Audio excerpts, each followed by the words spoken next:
Welcome to the Nemeth Report podcast. I'm Dr. Tammy Nemeth, and I'll be your host. Today, I'd like to welcome Kathryn Porter, independent energy consultant and founder of WattLogic Consultancy. That's it for my intro. Kathryn, can you tell us a bit about yourself, your background, how you came to be an independent energy consultant? Sure. So I started my career in finance, initially in capital markets and advisory in the TMT sector. I was a casualty of the dot-com bust back in the early 2000s. And then I spent a brief amount of time in fixed income before moving into the commodities markets and eventually from there specializing in energy. And I bounced between the banks and trading floors of utilities for a few years. And then I took a career break for health reasons. And during that time, I started writing a blog about energy, partly so people just didn't forget who I was while I was having this break. And people were reading my blog and I started getting asked to do projects for people, and it just went from there. Wow, that's awesome to hear that you were able to sort of parlay that into being able to work for yourself instead of, I imagine, the madness of going on trading floors and working with the banks and whatnot. I have a social media-led energy consulting business, which is a very unexpected thing, really. I didn't think I'd ever be saying those words. I want to direct my listeners to your website, watt-logic.com. I'll put it in the description. But Kathryn has just an amazing ability to summarize very complex issues in a way that people can understand. And I just love your website, and I read your blog, and it's just such a pleasure to be speaking to you today. Oh, thank you. Now, most Canadians deal with a provincial crown corporation that provides their electricity and heating and energy. So for our listeners in North America, I'm wondering if you could just, in as best as you can, explain how the UK's energy utility market works. Sure. Yeah. So when we privatized the previously nationalized energy industry in the 90s, we started a process also of unbundling. And so the first step was to separate out generation into separate companies and network operators. And then in around 2000, you had the final separation of what we call suppliers, which are essentially retailers. And they were separated from network companies. So actually, the people that supply gas and electricity into our homes, they don't own any infrastructure. They can own generation. It is allowed for them to own generation, but the network companies have to be completely separate, and they're regulated monopolies. So these suppliers, they're pretty much virtual businesses, really. They don't get too much involved in physical stuff. That's all sort of handled separately, but they're the people that customers deal with. So you have people like British Gas as the market leader. That was the former incumbent. And then lots of other companies have entered the market since then. And they sell gas and electricity to households and to businesses. Okay, so how do they generate their prices then? If the retailers don't actually control the supplies per se, how do they come up with the prices? Well, it's pretty much the same as it would be in any other industry. They buy gas and electricity in the wholesale markets, and the price of that is then determined by the balance between supply and demand. In the same way that a supermarket has to base its prices on, the prices that farmers and other producers give to them, and obviously there's a negotiation. It's similar in the energy market. If you can engage with the power station directly and enter into an offtake agreement. Or you can just buy it in the sort of traded wholesale markets. Okay. So there's been a lot of what people have heard in Canada is that the prices are out of control in the UK, that the government has implemented this price cap and it will only shield consumers maybe until April. And then it's unclear what's going to happen. Do you think this is helpful for the UK to be doing this? Is there an alternative that they could be doing? I don't think there is much of an alternative. I mean, in common with most places, we have electricity prices that are based on the marginal cost of generation, and for us, that's gas. And that's not unusual. In fact, there are many countries that have gas as the marginal source of generation. And so because gas prices have risen so much in the past year, that's fed through into electricity prices, and it's driving inflation quite strongly. And also at the same time, we're having strong food inflation because of the situation in the Ukraine. So these things are all contributing to what we're terming here as a cost of living crisis. And energy costs have gone up by many times, several times over. And so it was really felt that energy was going to be unaffordable for consumers. And in a normal year, we have between 6,000 and 8,000 people dying as a result of fuel poverty in the winter, which is pretty atrocious, really, for a developed country. And experts were suggesting that as many as 40% of people would be in fuel poverty had the government not acted to cap prices. So we've had something called a price cap for a few years now. That was something separate.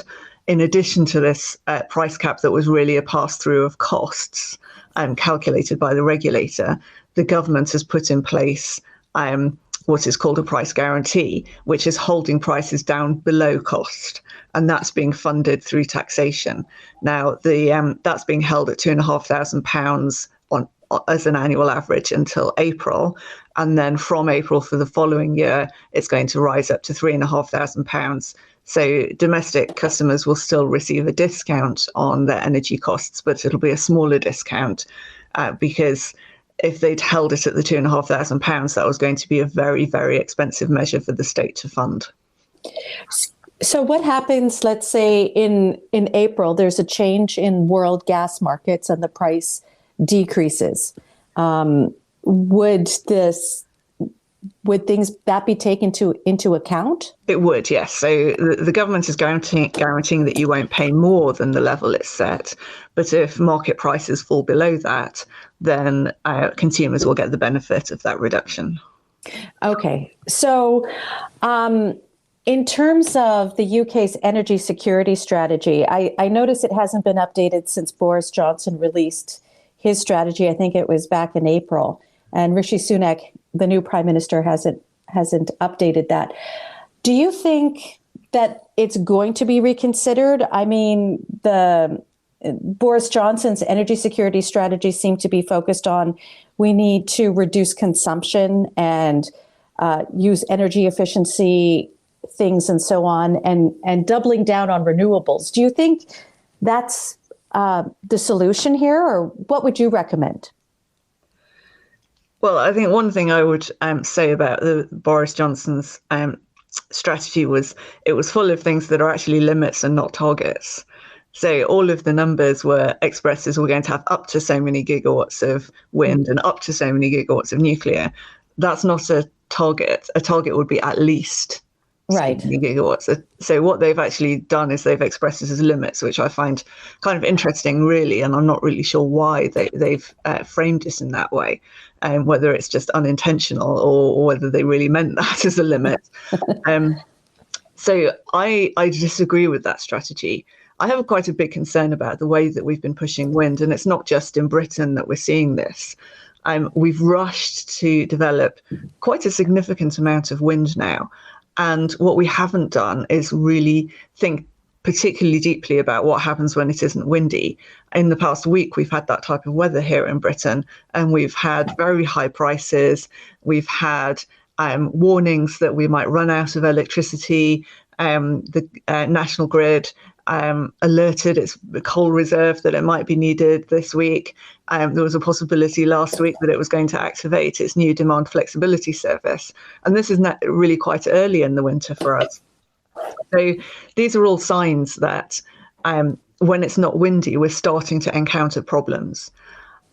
And the technologies to back that up don't really exist. So people were thinking about batteries. Well, most batteries, they discharge on average between 1 and 4 hours. The average is 3 hours. If you've got 2 weeks of low wind conditions, then that's clearly not going to be enough. When we entered the energy transition, I think there was an assumption that you'd be able to import your way out of trouble. But we've actually discovered in the last couple of years that low wind conditions can actually persist across fairly wide areas.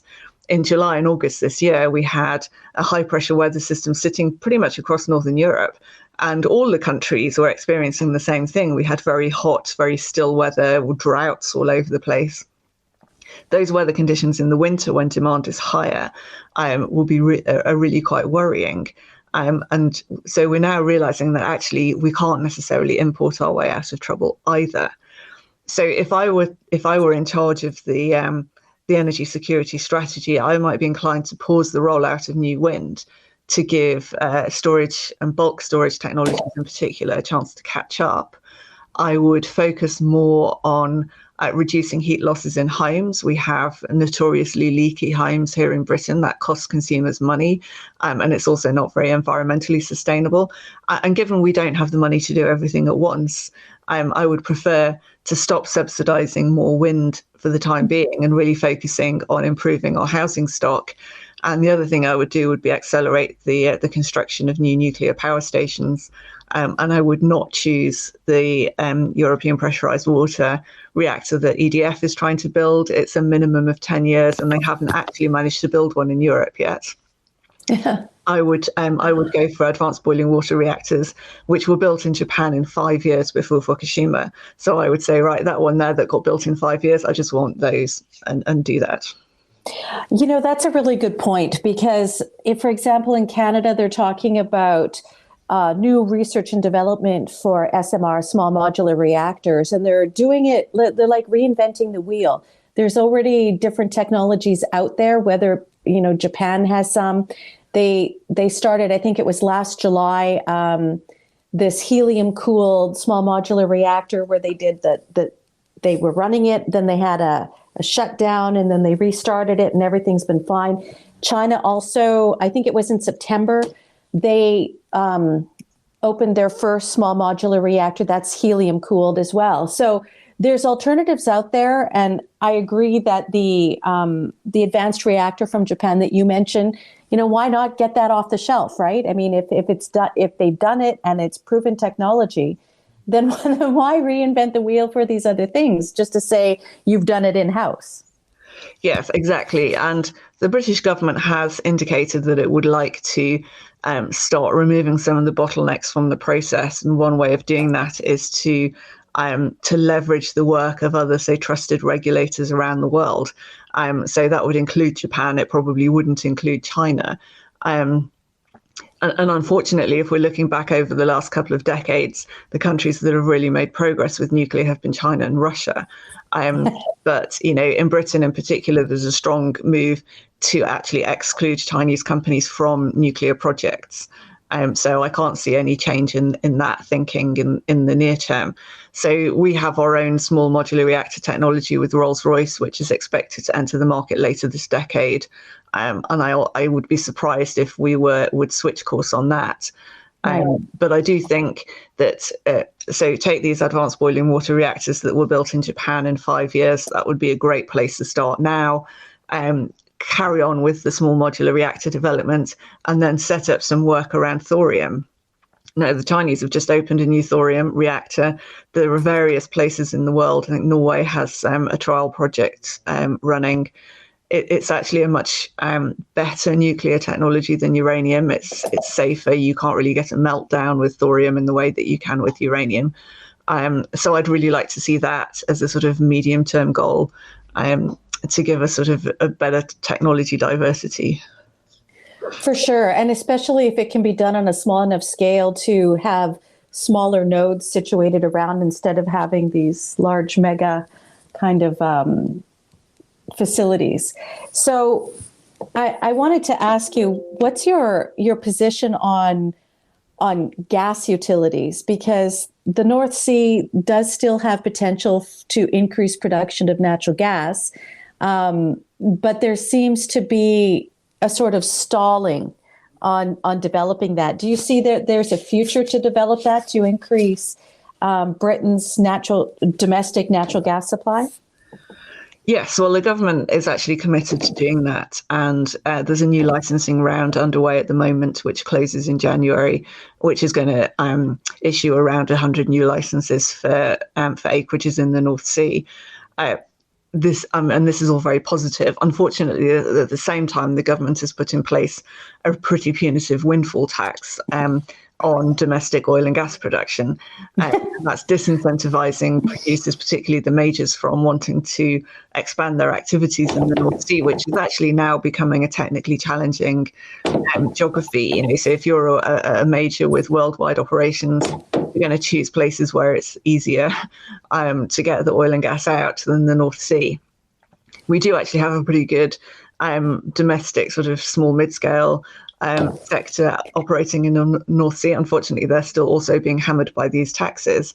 And, we just keep hoping that the government takes a little step back from that, because it's not incentivizing, it's not aligned with the objectives that the government has in terms of increasing domestic production. And I think it's important for people to keep in mind two things. One is that nobody believes that we're going to stop using oil and gas any time in the coming decades. There are no projections for 2050 where we're not using oil and gas anymore, even in the energy sector. Never mind all the other sectors where oil and gas are used as feedstocks. I can't see any sort of credible alternative to plastic coming along in the next couple of decades, and solvents and all of these things. So we're still going to need oil and gas, even where we're moving towards net zero. And if we produce that oil and gas domestically, then you control the emissions from that process and you avoid the emissions from transportation. So it has to be a more desirable thing than importing it from elsewhere. For sure, especially elsewhere where they may not have the same type of environmental regulations and stringency that the UK has. Exactly, yes. We face something similar in Canada, where we have an extremely rigorous regulatory structure for environmental stewardship and whatnot. And that isn't what the reputation that Canada seems to have abroad. It's like, some people say it's like this Wild West, but it's definitely not the case. Which brings me to the environmental groups, because it's my understanding that Greenpeace and a few others are preparing litigation for any of these licenses that the government approves by January, that they're prepared to litigate it. There was the Shell case. I think the Greenpeace launched their court challenge in September because the government had originally denied Shell this permit and then reversed it. And then Greenpeace is now taking them to court. So what's your position or understanding if that litigation goes forward? Then will that stall the development of the North Sea licenses? Well, I mean, potentially it could. And I think it's pretty short-sighted of people like Shell like Greenpeace, to be doing that, because it doesn't stop us from using oil and gas. And I think a big thing that environmentalists fail to consider is that all you do if you restrict supply is push up prices. And that harms consumers and it harms people that live in fuel poverty. We're not reducing the amount of hydrocarbons that are being used. The only way to reduce the amount of hydrocarbons being used is to provide consumers with alternatives. And it's not the fault of the oil and gas companies that people use oil and gas. They're just meeting a need. Shell isn't producing gas because it feels like it. It's producing gas because people want to buy it. And so I think that the focus that groups like Greenpeace have is wrong. They should be really putting their energies into finding alternatives to hydrocarbons rather than penalising companies that are trying to meet a need that exists. Unfortunately, I think the environmental groups see that as a benefit, that you make the case that they're producing this because people want to buy it. But the environmental argument is, well, if we can make it more expensive, then people won't buy it. And then that money can be diverted into finding these alternatives. But that shift isn't always so clear. Consumers there's no alternative yet for them to get around. They still need to use a vehicle. And with the train strikes right now in the UK, it makes owning a car something that you kind of need to have. It's not something that's nice to have. You need it. Well, yes, and we're having concerns over energy security because we've rolled out wind and closed our coal power stations. So people are actually less keen on electric cars now. And you've seen Switzerland is actually restricting domestic electric car charging this winter. So that's making people think twice about moving to electric cars. And, as I said earlier, we have 6,000 to 8,000 people each winter dying as a result of fuel poverty. If you make energy more expensive, you make more people will die from fuel poverty. And I really fail to see why it's better to have people die from fuel poverty than it is to have people die from climate change. I agree. So this brings me to an interesting thing, because you talk about how the energy system in the UK was nationalized, and then it went through this process of privatization, and everybody kind of likes privatization when prices are cheap. And then it's like, oh, well, that's a success. But then the minute prices start to rise or increase, or there's a little bit of instability in the system, then people get upset and companies are blamed. And then there's a sort of move to want to nationalize again, because the people are thinking sometimes that if government can get involved, they can somehow solve this problem. And I'm wondering if there's in the UK a desire in certain circles to renationalize the energy utilities and energy market in the UK. There is. Obviously, you always have the people on the hard left that just want to renationalise anything regardless. But as prices have risen, these calls have sort of crept up again. And I think it's interesting because people seem to view energy as a sort of special case in some ways. Our food prices have all gone up as well, but nobody's talking about nationalising the food industry. And people seem to be very allergic to energy companies earning profits. It's actually surprising in this country because of the way that the retail market is regulated. Supply to the domestic market is loss-making. It's been loss-making for electricity for many years now, and it's now been loss-making on gas for the past couple of years as well. But because other parts of the energy industry, the network companies have done very well in the last few years. Generators have done okay, and now oil and gas companies are doing really well. There's this perception that energy companies are extremely profitable, but in the domestic market went bankrupt last year, which isn't really a sign of excess profits. So I think we have a very strange relationship with energy companies, and until we accept that it's okay for energy companies to earn profits, we're not going to see the types of innovations that we need in the market that will support net zero, things like energy as a service, and the high quality new entrants that have really been missing from the British market. And none of that can be delivered through nationalisation. Nationalised industries are not good at innovation. They're not good at cost control. And, I think it's one of those grass is greener situations. For sure. And when things get expensive, then people are looking for someone to blame. And the oil companies, the energy companies have always been a very convenient target, I think, for directing that blame. Yeah, and I find it kind of interesting because we're having energy costs going up, but we're also having food costs go up. And nobody has even made the slightest suggestion that any part of the food industry should be nationalised. And so you've got to wonder why we have this double standard. What is it about energy companies in particular that causes us all these concerns, where we're not having concerns about food, which is also a critical industry. For sure. And I don't hear much discussion about the increased costs from the high energy prices in food production. It seems to be a sort of forgotten aspect of inflation, that if you need energy to move things around, you need energy to process things and so on.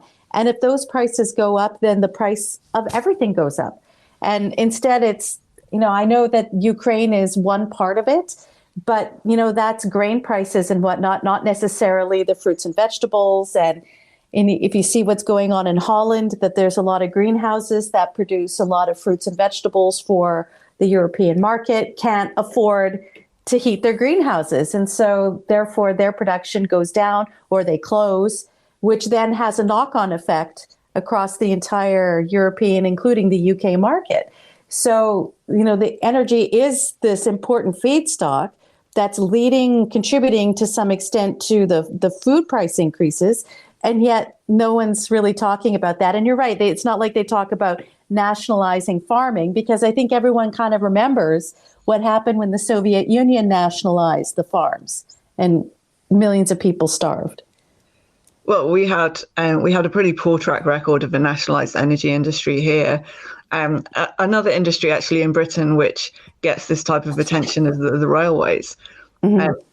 But the railways used to be under a national company called British Rail, and it was literally a joke. I mean, people would make jokes about it. Comedians would do sketches about how terrible British Rail was. There were jokes about British Rail sandwiches being appalling. It was literally a laughing stock.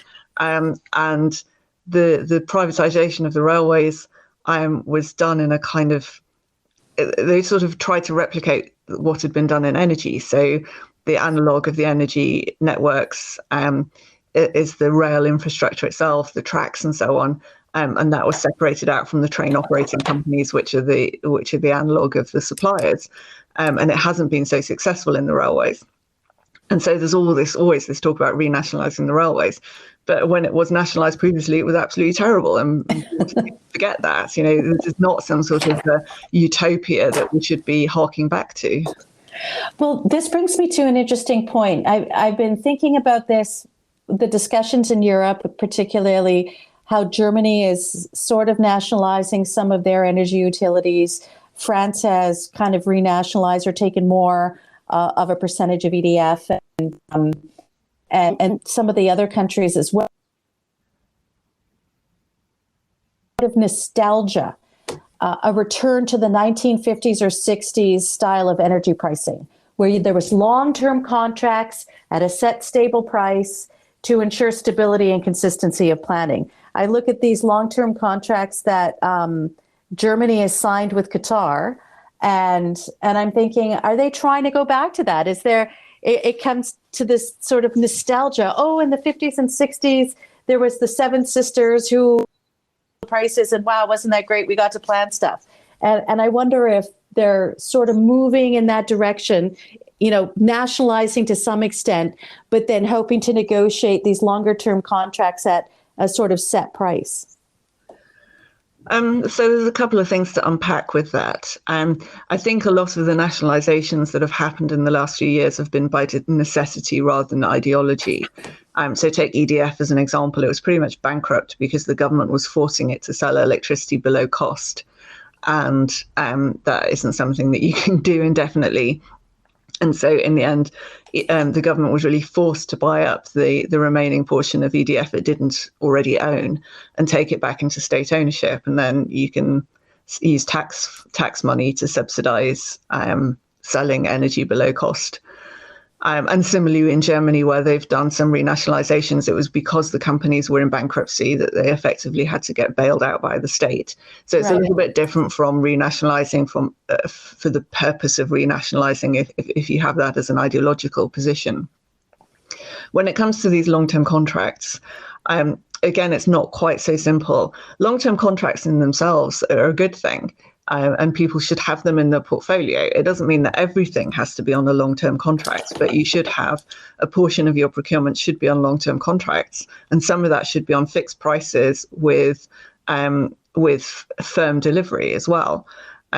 So if you look in the detail of these contracts, it's important to consider: do you have, who has diversion rights in these LNG contracts?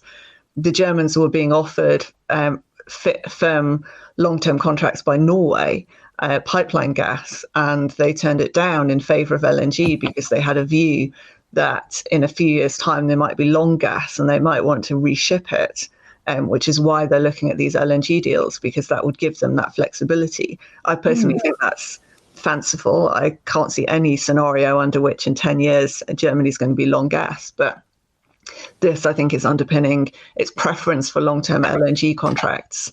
But I don't see that we're moving back to the type of long-term contracts that we had in Europe historically, where the early deals with Gazprom were 20, 30-year deals on oil indexation, and those deals became very underwater in the early 2000s, and because you had a situation where gas hub pricing was starting to emerge. So utilities were buying on an oil indexed price that had gone really quite significantly higher than the hub gas prices. And there's not really a good basis at the moment now to price gas off oil. Oil is really not used in electricity generation anymore. So the whole sort of substitute fuel argument has long since gone away, and we do have liquid gas markets. So unfortunately, they're not liquid very far in the future. They don't trade out anywhere as near as oil does. But if you were basing your long-term contracts off oil prices, you're going to be embedding a massive basis risk in your portfolio, which is not a good thing. And that caused significant financial difficulty for a lot of European utilities in sort of 2006, 2007, that sort of time up to 2010. So, and a lot of those contracts ended up in arbitration as well. And Gazprom was forced to increase the amount of spot pricing it had in those contracts. So it's a balancing act that that buyers have to do. You need some long-term fixed price contracts with firm delivery. You need shorter-term contracts. You need flexibility as well in your portfolio, and you need to sort of construct a balanced approach that will give you risk management and energy security. Do you think that sort of balance is what is behind or informing the UK market? In what sense? In the sense that, now that there's these price caps and whatnot, are they still able to be negotiating those types of pricing? Yes, they are. And so these price caps are relatively short term in nature. You've got one going until April and one going until the following April. But this is where the government is going to make up the cost to the suppliers. So everyone is still pretty much doing their procurement in the normal way. They're just going to be reimbursed by the government where it fails to cover where what they receive from the customers fails to cover the costs. So I don't really see that it's changing the behaviour in that way. Do you think this is a good system, or do you believe there's an alternative that could be better? Well, it's sort of interesting because people talk about, the UK has entered into an agreement to buy gas from Qatar or whatever, and that's really not true. The UK doesn't enter into these deals. This isn't a government level thing. It's companies in the UK enter into contracts with companies in other parts of the world, some of which might be owned by governments and some not. For example, if Centrica enters into a deal to buy gas, LNG from the US, then that's not the British government entering into a deal with the US government. It's a company in the UK entering into a deal with a company in the US. And I don't see there's anything wrong with that, except that it's quite fragmented. So nobody really has very much market power. The EU is saying, well, maybe if we had collective buying, we could secure better deals within the EU and maybe buy gas in the EU at a better price. But then you get into all sorts of issues around, well, how do you allocate that gas then amongst the member states? Are sellers going to be willing to engage with that? Are you sort of encouraging a buyer's cartel in the same way that you might say OPEC is a seller's cartel? So there's all sorts of complications around that. The international gas markets are extremely competitive at the moment. If you're trying to buy gas, there are lots of buyers and not as many sellers. The sellers have the market power. And so it's not immediately obvious to me that collective buying is going to achieve anything very different from what's available at the moment. So do you think that's more of a political statement to try to appease the critics, or it seems to me that this is something of political posturing, talking about, well, we can have these types of agreements and whatnot, but like you say, in the end, it's companies that make these deals. Well, I think in the EU case, that's true. There's been an awful lot of discussion in the EU around different sorts of measures that should be put in place, because they have this very high dependency on Russian gas. And there's a real concern about where will Europe's gas come from for next winter. They did a pretty good job of filling their gas storage facilities this year, but that was primarily done using Nord Stream, and now Nord Stream will not be available next year. So the question is, where will the gas come from to fill up European storage for next winter? Right. Some of the measures that that are being discussed around the demand reduction side are obviously extremely helpful for that, because that conserves the gas that they have. But things like discussions around a price cap could actually have the exact opposite effect. In Iberia, where they put in a price cap on the price of gas for electricity generation back in May, they saw gas consumption increase as a result, and also exports into France went up. They went up also because of the French nuclear situation, but in any case, it's not good from a volume preservation perspective. So I think there is a danger that people want to be seen to be taking action rather than necessarily doing something that's useful. Right. Which brings me, this is a really interesting point that you make about demand reduction, because I know in Europe, and I'm not sure how far they're doing this in the UK, but they talk about industrial managed curtailment in the short term, where industries will sort of ramp down their production. Or I know there's a couple of foundries in Germany that have had to shut their furnaces and so on temporarily. But I always worry that how many industries that shut their doors now will do so for good, because, to restart it, there's no guarantee what the prices are going to be. It might just be cheaper in the medium term to shift that production to jurisdictions that have reliable, affordable energy, like China, for example. I know that the UK mini plant, Mini announced that they're going to be shutting it and moving it to China to make all their mini EVs. So, when they talk about this demand reduction, I'm concerned that becomes permanent, especially with respect to industry. Well, I think that's a really big concern in Germany. If you look at the natural conclusion of Germany's energy policy, it's deindustrialization. Yeah. You cannot run heavy industry on intermittent renewables. You cannot get high temperature heat from intermittent renewables. These things are just not possible. And they're anti-nuclear at the same time. So the real question to be asking the Green Party in Germany is it your policy, is it your desire to deindustrialize the country? And if it is, then please be honest about it, because that is where your policies lead. Just talk openly about it then. If that's what you want, then do it, plan it and communicate about it and have it done properly, rather than something that you slide into by default. Right. I don't think many people in Germany would be very keen on the idea, and they have issues with some of these plants. For example, if you have a big glass furnace, for example, if you shut that down and the glass cools inside the furnace, you can't get it back. Then you've pretty much ruined your facility. Yeah. So you've got to be really careful about these things. And so yes, people are looking and saying, if we're going to have to do these shutdowns, then maybe we do just take the opportunity to move somewhere else. In Britain, it's a little bit of a different situation.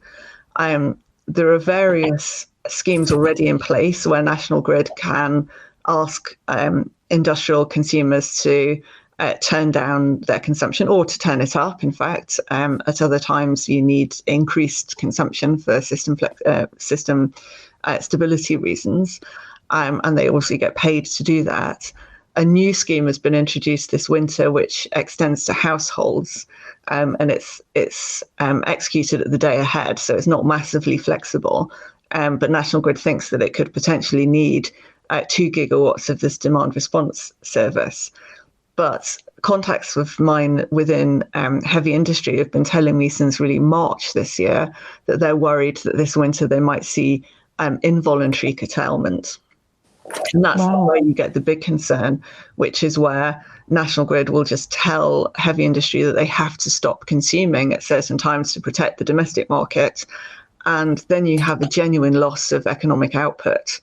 And that's something that you don't capture within the energy system. So when National Grid is looking at demand reduction as a tool for managing the energy system, it's not factoring in the wider economic cost of that. And we had a trial this week of this demand flexibility service for the domestic market. And I participated in a radio show, and they had some consumers who'd taken part. This was just a trial run that they did this week.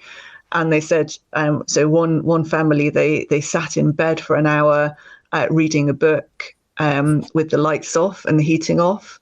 Another family, they sat in their car eating a takeaway and reading stuff on their mobile phones. I mean, these are pretty extreme actions.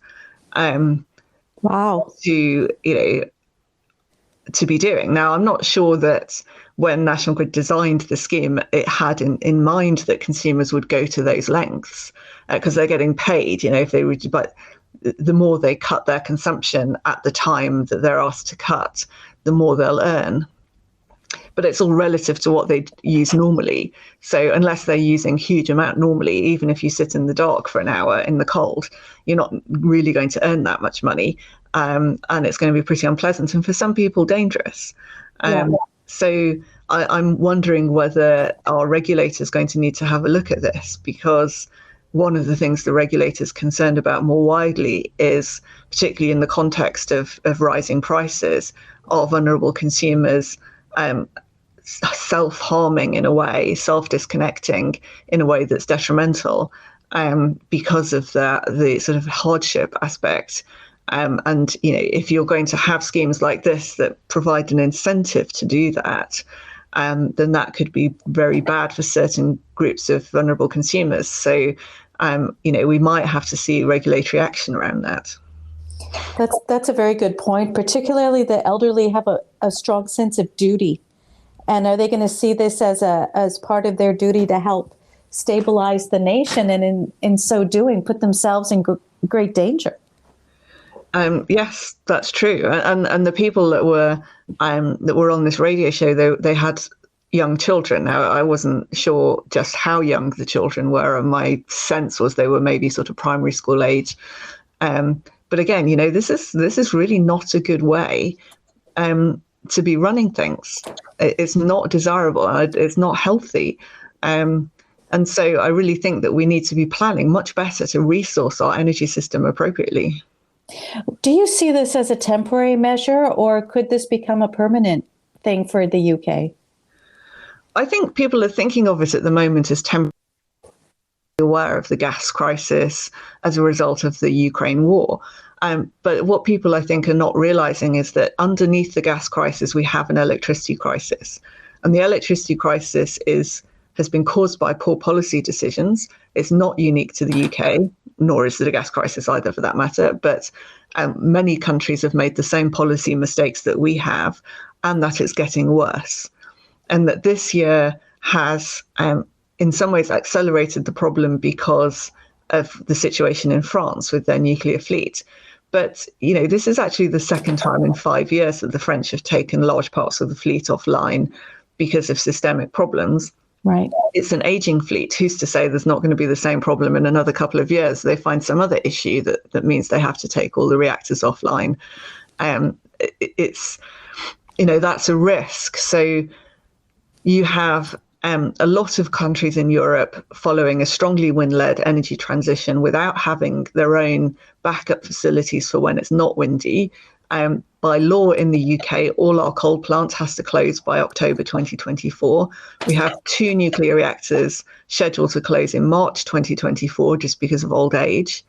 So this time in 2 years, we'll have something like 4 gigawatts less electricity than we have now, and our spare winter capacity margin is just under 4 gigawatts. So this is only going to get worse year on year, each year. As we go through this decade, we're going to find it harder and harder to meet demand in the winter when it's not windy. Right. Thank you so much. I know you're pressed for time, and you've taken a good 40 minutes to chat with me about this. Thank you so much for your clarity and just trying to explain what's going on in the UK and in Europe to some extent for my listeners in North America who may not know or understand a lot of what's happening over in the UK. So thank you very much, Kathryn Porter, for chatting with me today about these things. It's my pleasure. Thank you. Thank you so much. And I will put links in the description to your website and some of your writings that I've seen in other places. And hopefully my listeners will read up on what you've been talking about. Yeah, great. That would be good. I've been working actually earlier this year with some clients in Canada, and so I'm always happy to engage. Thank you so much. All right then. Thank you. Thank you. Bye. Bye.